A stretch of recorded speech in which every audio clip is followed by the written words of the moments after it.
The room exploded in laughter the second my husband said the price. $1, a single crumpled bill for a full evening with his wife. Crystal glasses chimed. Someone actually whistled, and I sat there in my dark olive dress, hands shaking under the white tablecloth. My face burned, while my insides went completely numb. I could feel every pair of eyes on me, not as a person, but as a punchline he had just sold. My name is Elena Carter. I am 37 years old, and tonight, my husband put me up for auction for $1 in front of his entire company. But what they didn't know was that the joke they were laughing at was the receipt for everything I was about to take back. Before I continue, tell me where you're watching from, and hit like and subscribe if you've ever been betrayed by family. All right, let's go back. Let me show you how a $1 joke didn't just break me. It exposed everything that had been rotting underneath my marriage, my career, and the life I thought I was building. I grew up in a house where silence had weight. It settled into the corners like dust heavy and familiar, especially during dinner. Our kitchen was small, always warm, always cluttered, a pot simmering on the stove, papers stacked on the counter, my father's red inked essays scattered across the table like fallen leaves. The air smelled of fried onions and old books, a combination that somehow felt like home. I remember sitting there at 12 years old, legs dangling from the chair, listening to the TV hum softly in the living room while Dad graded another batch of exams. People don't care about truth, sweetheart, he murmured without looking up. They care about presentation, about what shines. His pen scratched sharply across the page, a sound I can still hear if I close my eyes. I didn't understand then. I do now. Back then I thought he was just tired. A brilliant man stuck in a modest job teaching economic history to students who barely showed up. But that sentence, what shines matters more than what's true, slid deep into me, quiet as a whisper, but sharp as a blade. I didn't know it then, but it would matter later.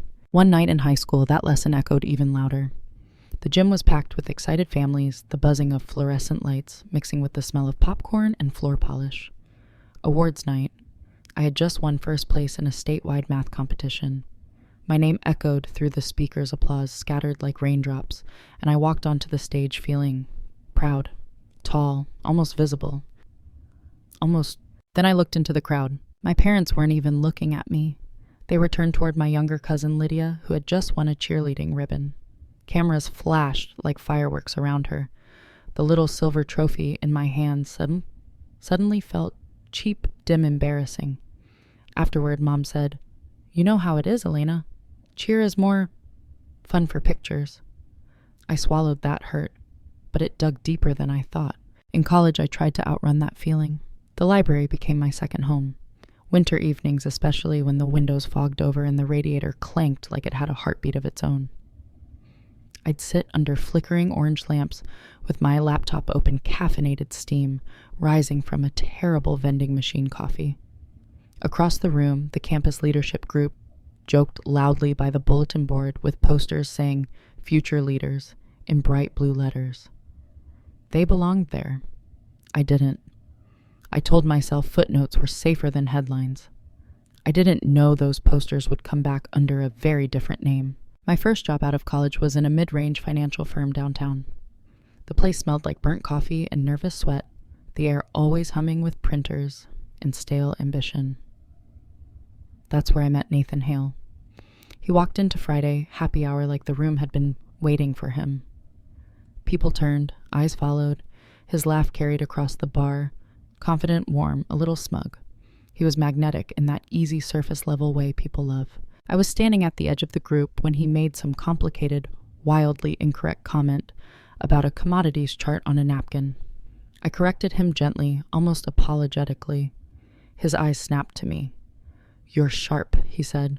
And just like that, I felt visible for the first time in a very long time. The visibility didn't last, but the attachment did. Dating Nathan was like being pulled into a fast-moving current. Dinners at dim restaurants with candles that smelled too strong, spontaneous road trips, in rental cars that reeked of citrus air freshener, late-night takeout with him talking loudly about deals, numbers, opportunities. I listened. I remembered everything. He thought that made me supportive. I thought it made me needed. When he proposed, it wasn't dramatic. No rose petals, no photographers hiding in bushes. Just a ring and a sentence. You steady me, Elena. I need someone who keeps me grounded. I mistook that for love. Our wedding was small backyard string lights, a DJ, who kept playing early 2000s hits. Nathan's speech was charming, funny, crowd-pleasing. Behind every successful man is the woman who keeps the chaos at bay, he said, wrapping an arm around my waist. Everyone laughed. I laughed too. I thought I had found safety. I didn't realize I had just signed up to disappear. In our first home, things seemed good. The house was a cozy 2-story in the suburbs, with creaky floors and a yard that always smelled faintly of wet grass. On one bright Saturday morning, I took Nathan outside barefoot in the cool dew and pointed at the far corner of the yard. I want to build something here, I said. I showed him sketches from my notebook, a little shed lined with shelves, a table, a whiteboard wall. My own place to think. A tiny sanctuary where I could start writing the book I'd dreamt about for years, Quiet Patterns of the Market. He leaned over the sketch, smiled like it was cute, and said, hear me out. We turn this into a bar. The Hale Lounge. A place to entertain clients. Brand it, make it fun. I should have insisted, but I'd spent my life believing dreams should be quiet, unobtrusive, so I let him take my corner of the yard. Survival meant letting others shine. That was what I had been taught. When the Hale Lounge opened, it was everything I wasn't loud, flashy neon. There was a glowing sign with his last name on it. Rows of liquor bottles reflecting the string lights. Men wearing cologne that burned my nose. I stood with a tray of sliders while people toasted him for his genius. All the while, the spot where my sanctuary should have been pulsed with noise. At the edge of the yard, our elderly neighbor, Mrs. Ruth Alvarez, trimmed her roses in the dark. She watched everything with quiet, sharp eyes. Later, she called me over and handed me a mug of tea that smelled like chamomile and earth. Don't let someone plant weeds where your roots were supposed to grow, she said. I didn't realize she understood my marriage better than I did. Months later, another kind of blow came. At Northbridge Asset Group, where Nathan had risen fast, and I worked behind the scenes, I overheard a conversation through a barely open conference door. HR and the CEO were discussing my name for a future leaders program. My heart thudded. They noticed me. They saw me. That night, Nathan came home, loosened his tie, and casually said he'd told them I wasn't right for leadership. You're better in analysis, he said. Spotlights stress you out. He smiled like he had done me a favor. I thanked him. I didn't realize he was locking the door from the outside. I worked harder, stayed late, built complex models for Prairie Star Foods and Green River AgroCo models I poured weeks into. I wrote proposals full of nuanced details, custom scenarios. The next morning, I found my detailed version shoved into Nathan's desk drawer untouched. His briefcase held a watered-down version he planned to present instead. I simplified it, he said. Clients don't want complicated, but they did. And I knew it. I thought my work died in that drawer. I didn't know it would come back with a different logo on it. I kept quiet, but the quiet grew sharp. It pressed on my chest like a weight every morning. One night, in the dim kitchen with only the fridge light glowing, I opened my laptop and wrote an email to a name I'd only seen in industry articles. Adrian Cole, the refiner, the headhunter, who found hidden talent in toxic systems. I uploaded my work, signed it Silent Architect, hit send, and closed my laptop with trembling hands. For the first time, I gambled on myself, even if I didn't sign my name. The weeks after I sent that email to Adrian felt strangely heavy, as if the air around me had thickened. Nothing happened. No reply, no bounce back, no acknowledgement. Just silence. A silence that felt familiar. A silence I had learned to respect, even obey. Still, something in me had shifted. I started paying closer attention to the small things Nathan did. Not the obvious cutting jokes or the constant credit taking. Those I had normalized. It was the subtler things, his impatience, when I spoke in meetings, the way he corrected my tone, even in private, how he dismissed my ideas before he even heard them. I realized I had built my entire adult life around shrinking before he asked me to. One late afternoon, I was working from home, laptop on the kitchen table, the smell of reheated pasta lingering in the air. Nathan rushed in, tossing his jacket onto a chair. Big day, Jazz, he said, grabbing a beer from the fridge. Charles hinted I might be up for a promotion, director of corporate investments. Huge step. I forced a smile. That's great. He leaned in and kissed my cheek, barely touching. And of course, I'll need you sharper than ever. He tapped the back of my laptop. We're presenting to Prairie Star next week. Give me something clean. Nothing too dense. Dense. That was his word for anything that required actual understanding. That night, I stayed up late building the model he asked for. The apartment was quiet, except for the hum of the dishwasher and the soft ticking of the hallway clock. I built 2 decks, one simple enough for Nathan to skim, and another, thick, detailed, dangerous, with the strategy Prairie Star actually needed. After hours of work, I printed the second one and slipped it into the drawer where I stored my personal notes. Something inside me whispered that I would need it later. The next morning, I found Nathan at the kitchen island flipping through the simpler deck. He didn't even look up when he said, "This is perfect." Straightforward, executable. You're getting better at not overthinking. As if clarity was a flaw. As if simplicity equaled brilliance just because he was the one holding it. "Where's the other version?" he asked suddenly. I blinked. "What other version?" "I saw you printing something last night." I lied without knowing why. "Just old files I was organizing." He shrugged, already bored. "We'll toss them. No one wants a phone book." He left. I stood there staring at the closed drawer, feeling something cold settle in my stomach. For the first time I realized he wasn't clueless. He chose to keep me small because my brilliance didn't fit the version of his life he liked to show. One evening, not long before the gala Prairie Star responded to his presentation, I overheard Nathan on a call pacing the living room. "What do you mean the model felt shallow?" he snapped. "It's exactly what you asked for." A pause. His jaw clenched. His face flushed red. "No, I don't know what Elena is doing. She supports. She's not client-facing." He ended the call abruptly and turned toward me. I was standing in the doorway, holding a mug of tea. "What did you send them?" he demanded. My heart slammed against my ribs. "Nothing. I haven't spoken with them." "Well, they want depth, detail, options. And now I look like an amateur." He dragged a hand through his hair. "You need to fix this. Fix this." The phrase I had heard my entire marriage. But this time something inside me resisted. "I gave you the detailed version," I said quietly. He scoffed, rolling his eyes. "Right.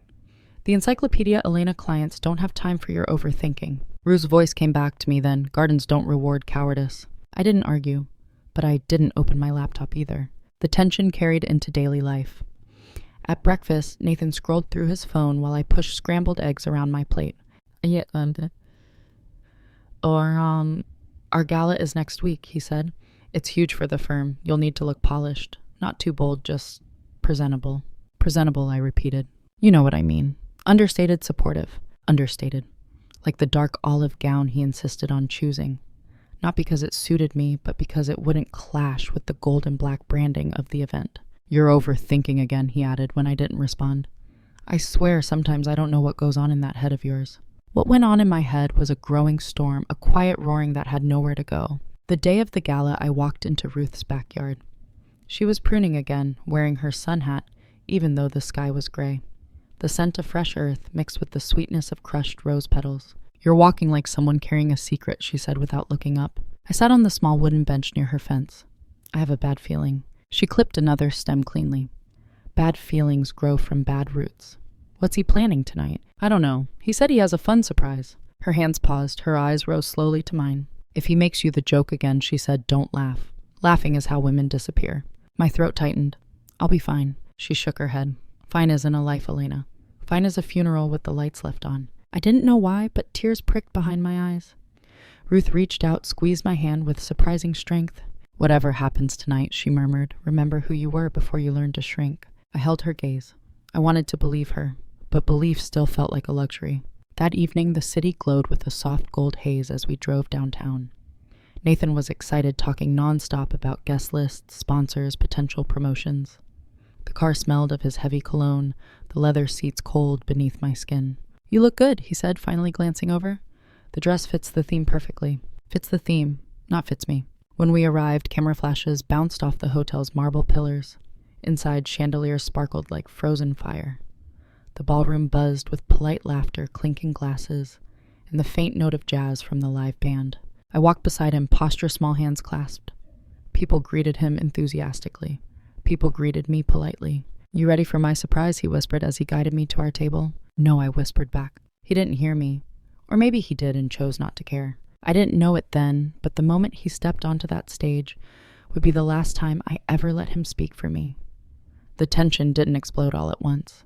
It built slowly like water rising under a locked door, invisible, until the floorboards started to warp. A week before the gala, the first crack appeared at NAG. We were in a meeting room where the AC blew too cold and the lights buzzed faintly overhead. Nathan stood at the head of the table, presenting my latest analysis, as if it were a script he'd memorized. He stumbled over a term volatility, clustering, and glanced back at me for rescue. I corrected him quietly. The room laughed. Someone joked, "Good thing you brought your walking calculator." Nathan smirked like he was in on something clever. I forced a smile, but inside something tore just a little. Jokes only cut when they tell the truth people believe. Later that afternoon, I overheard two analysts chatting near the coffee machine. The burnt smell of old espresso filled the air. "Nathan's killing it lately," one said. "His insights are next level." "Yeah," the other replied. "Wonder who's actually doing the work." They laughed. I didn't move. They weren't wrong. They just didn't know I was standing 5 feet away. I swallowed the bitterness, but it scraped my throat raw. At home, things escalated in smaller, quieter ways. One night we had colleagues over Prairie Star's supply chain director and his wife. The Hale Lounge glowed under string lights, mosquitoes buzzing around the citronella candles. Nathan played bartender, bragging loudly about his strategic instincts. I grilled chicken in the corner like hired help. When his colleague complimented the deck from last week, Nathan lifted his glass and said, "I just have a talent for boiling things down. Elena here keeps me grounded when I overthink." Overthink? I bit down on my tongue so hard I tasted blood. That taste stayed with me the whole night. After guests left, this kitchen was a mess, and the smell of charcoal clung to my skin. Nathan tossed his cufflinks into the sink as if the house existed to catch everything he dropped. "You were quiet tonight," he said. I didn't have much to add. He didn't look up. "You never do in social settings. I can't do all the talking for both of us." The words sliced deeper than he realized. I went silent, which only confirmed what he already believed. 2 days later came the Prairie Star email. It was polite corporate, but pointed. They were concerned about the lack of scenario depth and wanted a more robust risk mapping approach. Everything they asked for was in the detailed model Nathan threw away. I drafted a careful response attaching the correct file, then paused. If I hit send, I'd be undercutting him. If I didn't, Prairie Star's dissatisfaction would grow. I forwarded the draft to Nathan. His reply came within minutes. "Stop complicating this. I'll answer." He sent a simple, shallow response. Prairie Star responded with silence. My stomach twisted. They weren't silent because they were satisfied. They were silent because they were planning an exit. I knew it. Nathan didn't. And somehow that still felt like my fault. At home, the storm broke. It was late, the house dark except for the faint blue glow of the TV. Nathan stood in the kitchen staring at an empty glass like it had offended him. "Prairie Star thinks we lack sophistication," he said. "We do," I answered softly. "You didn't show them the—" He spun eyes sharp. "Don't start. You think more pages equal more value. Clients want confidence, not textbooks." That's not what they said. That's what they meant. The argument died because he needed it to. He walked away. I stood there feeling myself shrink again. It hurt in a place words can't reach. The next morning I found him rehearsing in the mirror for the gala. He fixed his tie, smoothed his hair, practiced smiling. The sun glowed faintly through the blinds, dust motes swirling like tiny sparks around him. "You'll be supportive tonight, right?" he asked. "Just stand with me. Look elegant. Don't interrupt." I stared at him. "Interrupt," he waved a hand. "You know what I mean. You're brilliant with numbers, Elena. But tonight is about the donors and the board. Different world." A cold realization moved through me like ice water.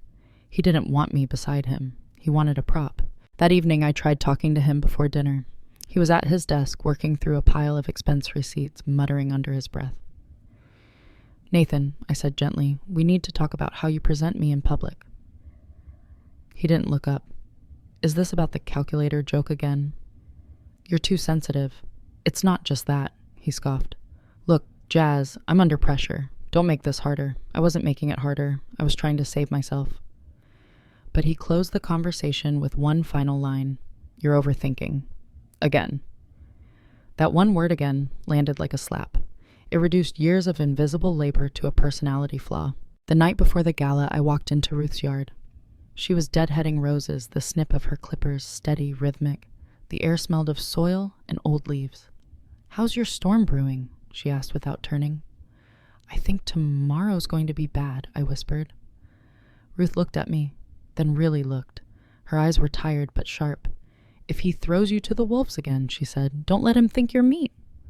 I nodded, but something in me trembled. She placed a hand on my arm. "Winter ends only when you cut what refuses to bloom." I didn't know it, but she had just handed me the words I would write in my goodbye letter. The morning of the gala, as I stood in front of the mirror adjusting the olive dress Nathan insisted on, I saw a woman I barely recognized. Small, careful, dimmed, a shadow in her own house. And yet under that shadow something sharp was forming, something waiting, something that would break open the moment Nathan stepped onto that stage. The hours leading up to the gala felt like walking with a stone in my shoe, small enough to ignore if I tried hard, sharp enough to remind me something was wrong. Every time I moved, Nathan was in rare form. The moment we arrived at the hotel, he lit up like a marquee sign. He shook hands, clapped backs, laughed loudly. The marble lobby echoed his voice, as if amplifying his importance. I walked half a step behind him, the olive dress clinging uncomfortably under the chandelier lights. At the registration table, a young intern handed Nathan his name badge. "Mr. Hale, the board is excited for your segment tonight. They say you always bring the energy." Nathan grinned, sliding the badge onto his lapel. "Wait until they see what I have planned. It'll kill." I felt a sting in my chest as if some part of me already knew what he meant. Inside the ballroom, everything sparkled. Tables draped in gold cloth, tall glass vases holding ivory roses, people in black tie attire drifting from conversation to conversation like polished ghosts. The air buzzed with polite laughter, clinking glasses, and the soft notes of a jazz trio playing near the stage. Nathan nudged me. "Smile more, you look tense." I nearly asked him when was the last time he noticed what I felt, but I held my tongue. I always did. During cocktail hour, he introduced me to donors with the same rehearsed joke. "This is my wife, Elena. She speaks Excel better than English." People chuckled. I nodded like it bounced off me, even though each laugh landed like a bruise. At our table, his colleagues gathered around him, eager to soak in his spotlight. They barely addressed me except with polite small talk that evaporated in seconds. I sat quietly scanning the room. That's when I saw him, the tall man in a dark tailored suit seated toward the back, his posture relaxed yet commanding, his expression observant, not entertained. I didn't know who he was then. I only noticed he wasn't laughing. Dinner was served steak, asparagus, and some overly fancy truffle sauce I barely tasted. Nathan spent half the meal explaining to the VP of operations how he mentored junior analysts. I wanted to laugh. Instead, I cut my steak and stayed silent. Then came the moment that marked the point of no return. Minutes before the auction portion began, Nathan leaned close to me, breath heavy with wine. "This is going to be good," he whispered. "Try not to look so nervous." "I'm not nervous," I said, though. My pulse thudded against my collarbone. He patted my hand as if calming a child. "You'll survive." Survive. That word echoed through my mind like a warning. When the auctioneer finally took the stage and began introducing the high-end items, a vineyard getaway, a Caribbean trip, a sign painting. Nathan bounced his leg under the table like he could barely contain himself. He wasn't nervous, he was eager. I watched him stand. He straightened his jacket, ran a hand over his hair, and stepped toward the stage with the confidence of someone absolutely certain the room adored him. The moment he reached the microphone, the jazz trio faded out. Lights shifted, and a hush fell over the ballroom. Nathan smiled at the crowd as if he owned them. That smile told me everything. I looked down at my clasped hands, the faint sheen of sweat on my palms, the green fabric darkening where my fingers pressed. My stomach twisted, the dread I'd been ignoring for weeks tightening like a rope. On the stage, Nathan adjusted the microphone. His voice boomed through the speakers with a charm I once mistook for warmth. "I wanted to end tonight with something extra special," he began. "Something money can't usually buy." A few people laughed politely. He stretched the pause too long, too dramatic. I felt my breathing go shallow. "In honor of a good cause," he said, "I'm offering a one-of-a-kind experience." Someone shouted jokingly, "Another golf weekend with you." Laughter rippled. Nathan grinned wider. "No," he said. "Better." He lifted his hand and pointed directly at me. "In fact, I'm offering dinner with my very safe, very steady, sometimes a little boring wife, Elena." Laughter erupted. A burst of applause. A whistle. Even the auctioneer chuckled. My vision blurred for a second, then sharpened painfully as every pair of eyes turned toward me. My face burned. My throat closed. My hands went cold around the edge of the table. And in that moment before the bid, before the shock, before the stranger in the back row rose to his feet, I knew. This wasn't a surprise. This wasn't a joke. This was the beginning of the end. The ballroom went eerily quiet for half a second after the laughter died down the way air holds still right before a storm breaks. On stage, Nathan basked in the attention like a man under a spotlight he believed he deserved. He tapped the microphone lightly, an unnecessary gesture, then smiled with that practiced mixture of charm and arrogance he used in every board meeting. "Let's start the bidding at $1, he announced. $1 for an evening with Elena, my lovely wife." Lovely. He spat it out the same way someone would say serviceable. Someone near the front snorted.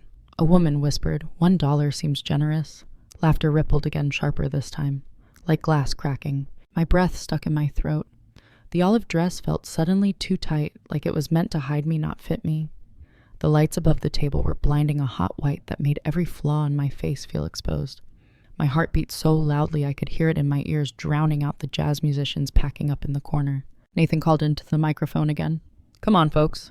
It's for charity. Someone must think dinner with my wife is worth $1. The humiliation was suffocating. A slow, cold wave of shame crawled up my spine. I kept my hands folded in my lap, because if I didn't, they would shake violently enough for the entire table to see. "Anybody?" Nathan teased, scanning the room. $1. Surely she's worth that much. And then something shifted in the air. A chair scraped across the polished floor, not loud but distinct, purposeful. The crowd turned. At the far side of the ballroom, a tall man in a deep charcoal suit rose slowly from his seat. He held a bidding paddle loosely in one hand, his posture calm, yet commanding, as if he wasn't interrupting the joke, but ending it. Adrian Cole. At that moment, I didn't know his name, but I recognized something in the way people reacted to him. Shoulders stiffened, whispered comments floated through the air. A subtle ripple of awareness spread outward. This wasn't a random guest. This was someone whose presence altered the room. He lifted the paddle. His voice carried smooth and unshaken. $100,000? The ballroom froze. It wasn't a shout. It wasn't angry. It was simply absolute. As if the number itself carried a quiet authority no one dared question. Nathan blinked rapidly, completely thrown off script. His forced smile faltered. "Sir, perhaps you misheard? The starting bid is $1. Adrian didn't even blink. 100,000 for her. He gestured lightly in my direction, without demeaning me, no flourish, no wink, no mockery. The silence turned heavy-weighted, crackling with tension. People exchanged stunned looks. A few jaws dropped. Somewhere near the back, someone whispered, "Is he serious?" I felt every eye shift off me and onto him, and yet strangely, for the first time in years, I didn't feel small. The humiliation still burned, but now something else flickered beneath it. Something sharp, electric, awakening. Nathan tried recovering his charm. "Sir, this is a charity auction, not—" Adrian cut him off with a calm, cutting tone. "I'm not bidding for dinner." A murmur rolled through the ballroom. "I'm bidding," he continued, "for the mind behind the last 2 years of Northbridge's most profitable agricultural strategies." The room erupted in low gasps, scattered whispers. My blood ran cold. Nathan's jaw tightened. His face went pale, then flushed deep red. I'm not sure what you're insinuating." Adrian stepped closer to the stage, slow, deliberate, not threatening, but undeniably dominant.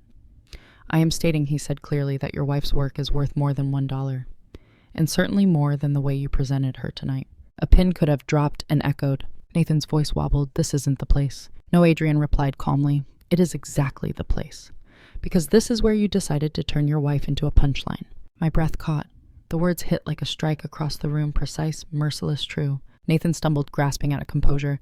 "If you know so much about my wife's work." Adrian's expression didn't shift, but his tone cooled further. "Your wife's work, I've reviewed dozens of analysis files from your division. I recognized the author long before I recognized her face." Nathan froze. "I suppose," Adrian added, "you must have forgotten to put her name on them?" A low ripple of shock traveled through the ballroom. Nathan looked out at the faces staring at him. Judgment, disgust, curiosity. He opened his mouth, closed. It opened it again. Nothing came out. This was the moment something inside me snapped free. My chair scraped quietly as I stood. The sound felt impossibly loud. Nathan looked down at me, panicked.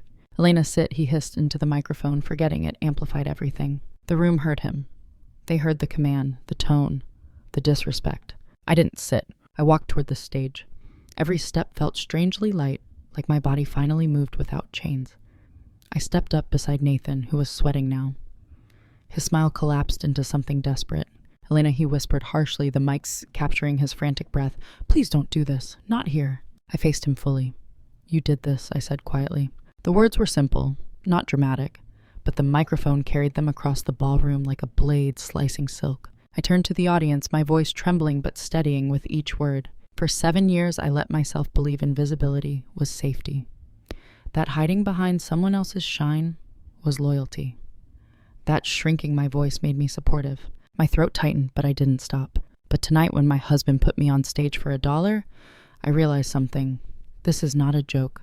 This is a pattern, and I'm done participating in it. A hush swept the room, not cold, but warm, human, empathetic. I turned to Nathan. You didn't auction dinner with me, I whispered. You auctioned the last piece of my silence. Adrian lowered his paddle slowly, respectfully, as if acknowledging the moment now belonged entirely to me. Nathan opened his mouth again, panic denial excuses swirling behind his eyes, but I didn't let him speak. I stepped back from the microphone, and I smiled. A small smile, a cold smile, a smile that wasn't cruel, just done. The kind of smile that says, this was the last time you will ever underestimate me. The room held its breath. Even Nathan knew it. A part of me ended on that stage.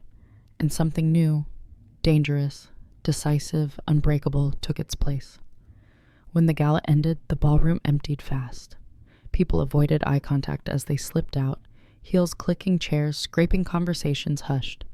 Nathan tried to catch my arm, but I stepped back. He froze, as if the distance between us, not more than 2 feet, was suddenly a country. He no longer had a passport to enter. Elena, please, he whispered. We can fix this. You embarrassed me. The irony almost made me laugh. I didn't answer. I just walked past him through the glowing lobby, past the collapsing floral centerpieces and the last flickers of dying candlelight. Outside, the night air was cold and sharp, cutting through the fabric of my dress like a warning and a promise. I called a ride home. Nathan didn't follow. Inside the house, the Hale Lounge lights were still on the neon sign, buzzing faintly. That ugly glow spilled across the yard, staining everything it touched. I stood at the back door, staring at it. The bar, built from the bones of my abandoned dream. Something inside me shifted again. I stepped into the garage, flicked on the light, and the cold air hit my face. Boxes stacked high, old folders, forgotten drafts, a rusted metal cabinet Nathan once locked to keep things organized.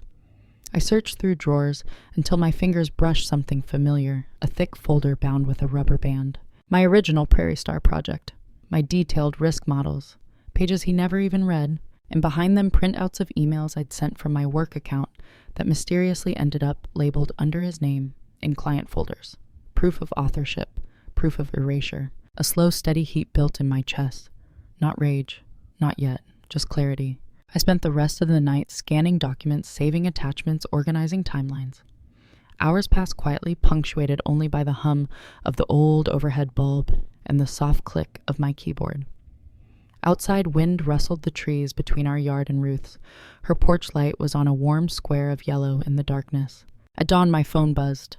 An email from Adrian. Subject line, if you're ready, so are we. There was no pitch, no pressure, just a meeting time in a cafe address downtown. The message was clean, concise, respectful. I stared at it for a full minute before closing my laptop. When Nathan finally came home around 8, tie undone, eyes bloodshot, he walked into the living room, like a man hoping the fire had burned itself out. We should talk, he said quietly. I looked at him, really looked. For years I saw him as the sun, and myself as the orbit. Now he just looked small. A man who had mistaken applause for love, brightness for intelligence, cruelty for humor. I'm leaving Northbridge, I said. My voice was calm. And I'm leaving this house. He choked on a breath. You're overreacting. No, I replied. For the first time, I'm reacting exactly enough. He laughed nervously. You won't make it out there. Not on your own. I stepped closer, picking up the folder from the coffee table, the one filled with my work, my evidence, my voice. I placed it in my bag. You've mistaken quiet for weak, I said. That's your last mistake. His face drained of color. I didn't argue. I didn't shout. I simply walked into the morning light, leaving him standing in the doorway with nothing to say. The street smelled of wet pavement and cold air. A city waking up. As I headed toward the cafe, the sun rising behind the buildings, a single thought echoed through me. Steady, sharp, alive. They thought they had diminished me, but all they had done was hand me the one weapon I needed. And I was finally ready to use it. If you're still here with me, thank you for listening. What happened on that stage didn't just break a marriage. It exposed the truth I'd been avoiding for years, that sometimes the people closest to you are the ones who teach you how small you can become if you let them. But stepping out of that ballroom, stepping out of that house, stepping into my own name again, it felt like breathing. After being underwater for too long. Quiet, clean, real. I don't know where this path leads yet. I just know I'm walking it without fear for the first time. And if you've ever felt invisible in your own family or pushed into the shadows so someone else could shine, I hope my story reminds you of one thing: you're allowed to step into the light. If you've ever felt like the outsider in your own family, subscribe. This story isn't over.